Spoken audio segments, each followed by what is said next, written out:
Chapter number government budget है chapter का नाम। तो चैप्टर गवर्नमेंट बजट के कुछ most expected most important multiple choice questions हैं।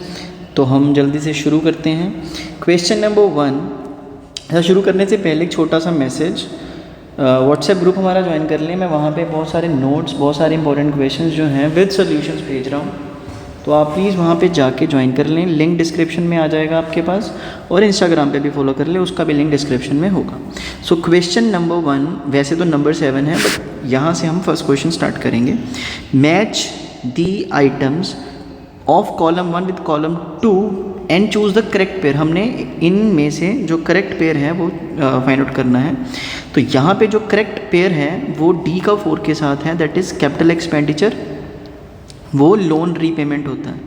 ठीक, मतलब कि एक कंपनी जब लोन रीपेमेंट करती है ना, मतलब कंट्री, मतलब कोई भी कंट्री जब लोन का रीपेमेंट करती है, तो उस केस में क्या होता है कि कंपनी जो है एक कैपिटल एक्सपेंडिचर जो है वो करती है। तो इसका आंसर होगा option C, that is D will be matched with 4th। Second question, disinvestment by government means. अब गवर्नमेंट जब डिसइन्वेस्टमेंट करती है तो क्या होगा, सेलिंग करती है अपने शेयर्स को पब्लिक एंटरप्राइजेस को, जो कि कंपनी के पास ऑलरेडी होते हैं। Company use to sell those shares, right. फिर इसके बाद 9th है, match the items in column A to choose with column B and choose the correct option. तो हमने करेक्ट ऑप्शन अगेन निकालना है। तो income tax, fine, tax receipts, इनके साथ जितने भी मैच है वो सारे के सारे इनकरेक्ट हैं। हमने करेक्ट पेयर चूज़ करना है, तो वो जीएसटी है। जीएसटी एक इनडायरेक्ट टैक्स है, तो ऑप्शन कौन सा होगा ए के साथ one, option B. Next question is which of the following is not a revenue receipt. मतलब इनमें से कौन सी रेवेन्यू रिसीट जो है वो नहीं है। तो इसका आंसर होगा that is foreign debt. Foreign debt is not a revenue receipt, it is a capital receipt. Then tax is dash. Tax एक कंपल्सरी पेमेंट होती है, हर एक पर्सन को जो है वो पे करनी पड़ती है। फिर उसके बाद एक रेवेन्यू रिसीट भी है गवर्नमेंट के लिए, एक लीगल पेमेंट भी है। तो इसका आंसर होगा option B, that is all of these. Next question जो है that is expenditure on relief of earthquake victims is dash. जो अर्थक्वेक रिलीफ दिया जाता है अर्थक्वेक आने के बाद, वो कौन सा एक्सपेंडिचर है, वो नॉन प्लानर एक्सपेंडिचर है। गवर्नमेंट जो है अर्थक्वेक के लिए कभी भी प्लान नहीं करती, हाँ कंटिजेंसी के लिए प्लान करती है। ये भी तो बेसिकली कंटिजेंसी ही है, लेकिन हाँ ये अनसर्टेन है, right. Contingencies are somewhere you know, एक वो होता है ना जिसमें श्योरिटी होती है कि होगा या नहीं होगा। Then next question, direct taxes are dash. अब डायरेक्ट टैक्सेस क्या होते हैं, देखो, impose on every member of the society, no. Helpful in reducing inequalities of income, ये तो हो सकता है। Then inflationary in nature, inflationary जो है वो नेचर में होता है, no. Then helpful in reducing consumption of harmful commodities, ये भी गलत। तो इसका आंसर होगा only 2, that is helpful in reducing inequalities of income. Next question, revenue expenditure is incurred on normal functioning of the government administration. जो revenue expenditure है वो government की नॉर्मल जो फंक्शनिंग है ना उसके लिए खर्च करे जाते हैं। तो इसका आंसर है true. Next, which of the following is A capital receipt in A government budget. ये गवर्नमेंट बजट में जो है वो कैपिटल रिसिप्ट जो है वो कौन सी होगी। अब इसमें सबसे पहले है interest receipts on account of loans by central government. अब गवर्नमेंट जो है वो लोन्स के ऊपर इंटरेस्ट रिसीव कर रही है, तो ये तो रेवेन्यू रिसीट होगी, ये आंसर अपना नहीं है फर्स्ट वाला। Then dividends and profits on investment made by the government, this is also revenue receipts. Third, cash grants in aid from foreign countries and international organisation, ये भी नहीं है। तो इसका आंसर होगा option D, that is B. इसमें option D जो है आपका आंसर करेक्ट है। Next is dash deficit includes interest payment by the government on past loans. इसका आंसर है option C, that is revenue. 17th question, revenue deficit is equal to dash. Revenue deficit जो है वो किसके equal होती है। तो रेवेन्यू डेफिसिट जो है वो इस revenue expenditure minus revenue receipt जो है, मतलब हमारे रेवेन्यू एक्सपेंडिचर जो है वो 100 है और रेवेन्यू रिसीट जो है मान लो हमारी 90 है, तो 10 की डेफिशिएंसी जो है वो रिकॉर्ड करी जाती है।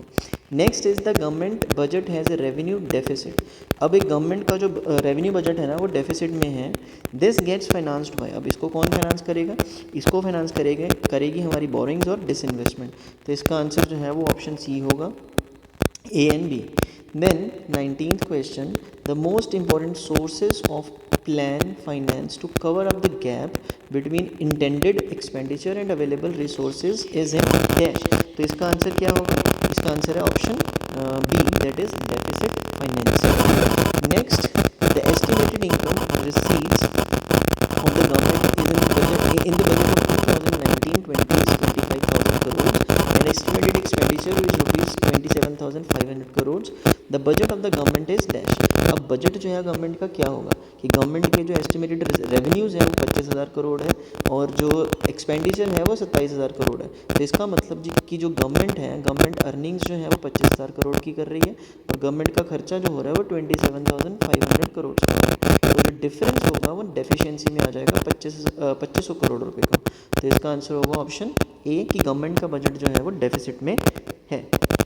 Then which of the following is a direct tax, excise duty indirect tax है, सेल्स टैक्स जो था वो इनडायरेक्ट टैक्स था, एक्सपोर्ट ड्यूटी इनडायरेक्ट टैक्स था, तो क्या बचा गिफ्ट टैक्स। गिफ्ट टैक्स जो है वो डायरेक्ट टैक्स का पार्ट है कि मतलब 50,000 तक अगर आप किसी को गिफ्ट की फॉर्म में कुछ भी देते हो तो वो टैक्सेबल नहीं होता, 50,000 से ऊपर की अमाउंट जो है वो टैक्सेबल होगी। Then dash increases the liability of the government, कौन सा इन चारों में से गवर्नमेंट की लायबिलिटी को इंक्रीज करता है, तो कैपिटल रिसीट जो है वो गवर्नमेंट की लायबिलिटी को क्या करेगा, इंक्रीज करेगा। Next question, in a government budget non debt creating capital receipt is 200 rupees, मतलब नॉन डेट जो है मतलब कैपिटल रिसीट जो क्रिएट कर रही है वो 200 रुपये की है, रेवेन्यू रिसीट 1500 की है, बोरोइंग्स जो हैं वो 150 रुपीज़ की हैं। While capital receipt and revenue receipts are respectively 250 rupees and 300 rupees. What will be the fiscal deficit in this case, मतलब हमने क्या करना है, इसमें से फिस्कल डेफिसिट को निकालना है। अब फिस्कल डेफिसिट जो है, जो फिस्कल डेफिसिट होता है वो किसके इक्वल होता है, बोरोइंग्स के। सो फिस्कल डेफिसिट जो है वो कितना है, अगर 150 है तो बोरोइंग्स कितनी होंगी, अच्छा बोरोइंग्स जो है 150 है तो फिस्कल डेफिसिट कितना होगा 150, तो इसका आंसर हो जाएगा option C 150 rupees. Next question, which of the following statement is true, इनमें से कौन सी स्टेटमेंट जो है वो सही है। तो मैं सीधा आपको आंसर बता देता हूँ इसका आंसर होगा option A, that is third option, कि जो लोन्स हैं, जो गवर्नमेंट लोन्स लेती है that represents a situation of fiscal deficit. तो अल्टीमेटली जो है इससे जो हमारी फिस्कल डेफिसिट है वो जनरेट होती है, क्रिएट होती है। Then what is the fiscal year in India for which the government budget is prepared, कि जो कंट्री के अंदर फिस्कल ईयर होता है वो हमारा आपको पता ही है, same is the case with financial year, same is the case with fiscal year, तो अप्रैल से मार्च होता है। 26th next question, dash are those receipts that do not lead to a claim on the government, कि मतलब इनमें से कौन सी receipts जो हैं वो गवर्नमेंट के ऊपर किसी भी तरह का क्लेम नहीं क्रिएट करती हैं, मतलब ये नॉन रिडीमेबल होती हैं। तो इसमें कौन सी आएंगी, रेवेन्यू रिसीट सिंपल, कि गवर्नमेंट को इन पैसों को वापस नहीं करना है, कोई भी क्लेम जो है इसमें जनरेट नहीं हो रहा हमारा, मतलब गवर्नमेंट के ऊपर किसी तरह का क्लेम जो है वो नहीं बनेगा। 27th, if estimated government receipts more than estimated government expenditure, कि गवर्नमेंट रिसीट्स जो हैं गवर्नमेंट एक्सपेंडिचर से ज़्यादा है, तो it is set to be एक रेवेन्यू बजट होगा कि सरप्लस बजट होगा, सरप्लस बजट होगा, कि हम अर्निंग्स जो है वो ज़्यादा कर रहे हैं, एक्सपेंडिचर हमारा कम है। Next is fiscal deficit is finance through dash. अब फिस्कल डेफिसिट जो है वो किसके थ्रू फाइनेंस करी जाती है, तो फिस्कल डेफिसिट जो है वो बोरिंग्स फ्रॉम गवर्नमेंट, इससे भी फाइनेंस होती है, बोरिंग्स फ्रॉम सेंट्रल बैंक इससे भी होती है, मार्केट बोरिंग से भी होती है। तो इसका आंसर होगा option B, that is all of these.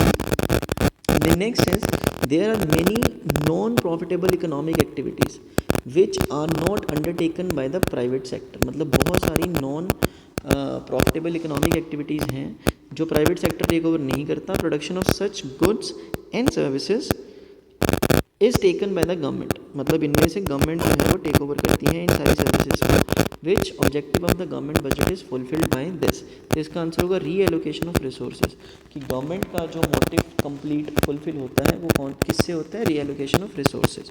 Then fees of the government college is a revenue receipt because, अब जो फीस है गवर्नमेंट कॉलेज की, it neither creates any liability nor reduces any asset of the government, ना तो ये liability create कर रही है और ना ही इससे जो है वो कोई एसेट क्रिएट कर रहा है। तो इसका आंसर जो है, सॉरी रिड्यूस हो रहा है, तो इसका आंसर जो है वो ऑप्शन बी होगा, मतलब आंसर बी है लेकिन ऑप्शन कौन सी है, डी।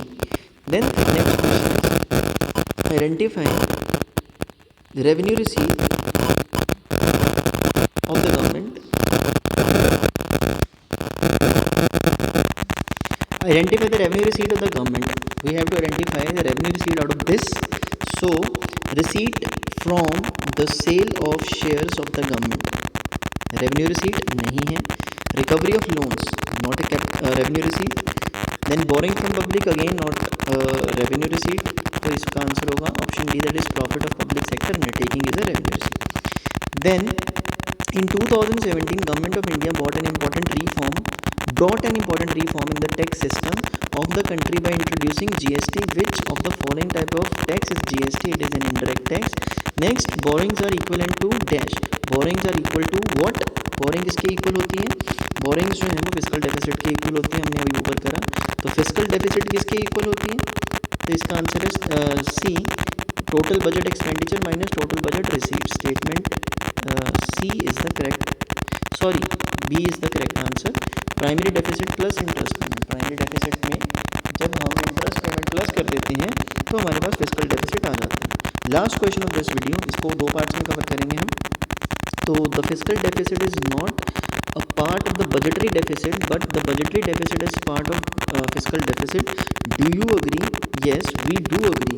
अब इसके पीछे रीज़न क्या है? देखो फिजिकल डेफिसिट जो है एक ऐसी सिचुएशन है जब गवर्नमेंट के टोटल एक्सपेंडिचर जो है ना, मतलब total expenditure of the government exceeds the total receipts, मतलब टोटल रिसीट से टोटल एक्सपेंडिचर जो है वो बढ़ जाते हैं। So we can say that budgetary deficit is part of physical deficit, right. तो यहाँ तक हम कवर करेंगे इस पार्ट में बाकी बहुत सारे क्वेश्चन हैं वो हम नेक्स्ट पार्ट में कवर करेंगे, इसको दो पार्ट्स में कवर किया जाएगा। मैं आपको नेक्स्ट वीडियो में मिलता हूँ, प्लीज़ ध्यान रखें अपना, वीडियो को लाइक और शेयर जरूर कर देना। Thank you.